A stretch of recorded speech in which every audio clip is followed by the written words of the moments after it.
आप हैं निष्कर्ष भारत के साथ और मैं हूं मनोज चतुर्वेदी। प्रशांत किशोर कुढ़नी थाना के बलात् पीड़िता के मौत के बाद सरकार एक्शन में क्या आई? डॉक्टरों ने धमकी दे दी है सरकार को कि यदि निलंबन वापस नहीं लिया तो मेडिकल कॉलेज बंद करा सकते हैं डॉक्टर। जी हां, एसकेएमसीएच के डॉक्टरों ने यह चेतावनी स्वास्थ्य मंत्री मंगल पांडे को दे दिया है और उन्होंने कहा कि इस पर पुनः विचार कीजिए, वरना हम कॉलेज तक, अस्पताल तक बंद करा देंगे। ये धमकी है। हमेशा डॉक्टरों ने इसी तरीके की धमकी दी है, लेकिन अपनी गलती वो कभी भी नहीं मानते हैं। Shri Krishna medical college and hospital Muzaffarpur की अधीक्षक डॉक्टर प्रोफेसर कुमारी विभा के निलंबन के खिलाफ अब मेडिकल संस्थान के डॉक्टर खुलकर सामने आ गए हैं।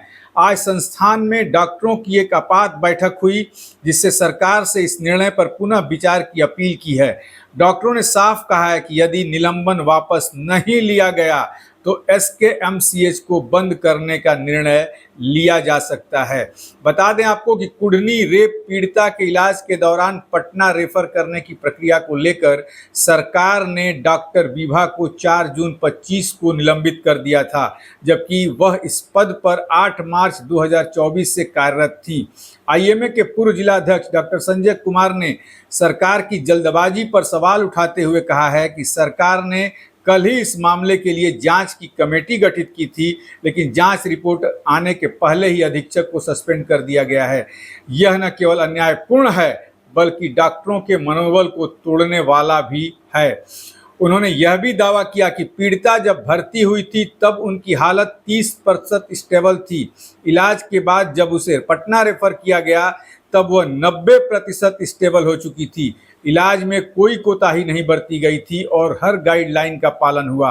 रीडर्स एसोसिएशन के अध्यक्ष और सर्जरी विभाग के वरिष्ठ डॉक्टर विजय भारद्वाज ने भी इस कार्रवाई को गलत ठहराया है। अब सोचिए, चोरी तो चोरी, ऊपर से सीनाजोरी। आपके पास इक्विपमेंट नहीं थे, तमाम WHO का जो गाइडलाइन था उसका आपने कहीं पालन नहीं किया है, और जब सरकार ने कार्रवाई आपके ऊपर कर दी है तो डॉक्टरों ने सरकार को धमकी देना शुरू कर दिया है। एक बात साफ जाहिर है कि मुजफ्फरपुर से पटना का पीएमसीएच, जहां पर लड़की को रेफर किया गया, डॉक्टरों ने यह भी कहा कि हम पहले सोच रहे थे एम्स में भेजने की, लेकिन एम्स में जो है वो बेड खाली नहीं था।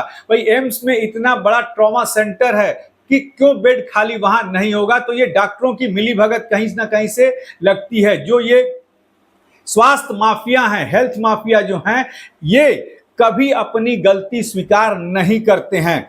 पीएमसीएच से मुजफ्फरपुर मात्र जो है 1.5 घंटे का रास्ता है। यदि ऐसे कुछ इक्विपमेंट नहीं थे तो क्यों नहीं आपने तुरंत पीएमसीएच को खबर किया और आप वहां से इक्विपमेंट मंगवा लिए होते मुजफ्फरपुर इक्विपमेंट मंगवा के आप वहां सर्जरी कर सकते थे, लेकिन आपने अपनी जान बचा ली, वहां से भेज दिया। लेकिन आपको यह भी बता दें कि पीएमसीएच के उपाधीक्षक अभिजीत सिंह को सेवा मुक्त कर दिया गया है और एसकेएमसीएच की जो इंचार्ज थी विभा कुमारी, उनको सस्पेंड कर दिया गया है। और इसी को लेकर जो डॉक्टर हैं, अब उन्होंने सरकार को धमकी दे दी है। अब देखना है कि स्वास्थ्य मंत्री मंगल पांडे, जिसे तेजस्वी यादव अमंगल पांडे कह रहे हैं, वो क्या फिर से किसी एक्शन मोड में आते हैं कि नहीं, कि यदि डॉक्टरों ने ऐसा किया तो उन्हें भी सेवा से बर्खास्त कर दिया जाएगा, क्योंकि सरकार को कड़क होना ही पड़ेगा। और जब तक सरकार कड़क नहीं होगी,